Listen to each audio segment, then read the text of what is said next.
Hi friends, ಮನೆ ಮತ್ತು YouTube ಚಾನಲ್ಗೆ ಸ್ವಾಗತ. ನೀವಿನ್ನು ನಮ್ಮ ಚಾನಲ್ಗೆ ಸಬ್ಸ್ಕ್ರೈಬ್ ಮಾಡಿಲ್ಲ ಅಂದ್ರೆ ಈಗಲೇ ಸಬ್ಸ್ಕ್ರೈಬ್ ಮಾಡಿ ಹಾಗೂ ಪಕ್ಕದಲ್ಲಿರುವ ಬೆಲ್ ಬಟನ್ ಕ್ಲಿಕ್ ಮಾಡಿ. ಇದರಿಂದ ನಾವು ದಿನನಿತ್ಯ ಮಾಡುವ ವಿಡಿಯೋಗಳನ್ನ ನೀವು ತಪ್ಪದೇ ನೋಡಬಹುದು.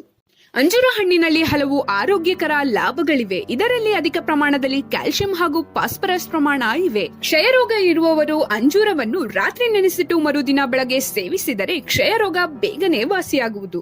ಅಷ್ಟೇ ಅಲ್ಲದೆ ಅಂಜೂರವನ್ನು ತಿಂದು ಹಾಲು ಕುಡಿತರೆ ಮಲಬದ್ಧತೆ ಸಮಸ್ಯೆ ನಿವಾರಣೆಯಾಗುವುದು. ಕುರುಕಜ್ಜಿಗಳಿಗೆ ಅಂಜೂರ ಗಿಡದ ಸೋನೆಯನ್ನು ಹಚ್ಚುವುದರಿಂದ ಪರಿಹಾರ ಕಂಡುಕೊಳ್ಳಬಹುದು.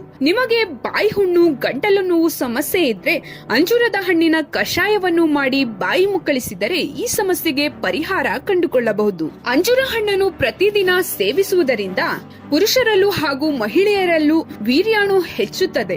ಇದರಿಂದ ನಿಮ್ಮ ದಾಂಪತ್ಯ ಜೀವನ ಉತ್ತಮವಾಗಿರುವುದು. ಮತ್ತೊಂದು ವಿಶೇಷತೆ ಏನೆಂದರೆ ಅಂಜೂರ ಎಲೆಯ ಕಷಾಯವನ್ನು ಸೇವಿಸುವುದರಿಂದ ಮಧುಮೇಹ ನಿಯಂತ್ರಣಕ್ಕೆ ಬರುತ್ತದೆ ಹಾಗೂ ಮೂತ್ರದಲ್ಲಿನ ಕಲ್ಲು ಕರಗಿಸುವ ಗುಣ ಹೊಂದಿದೆ.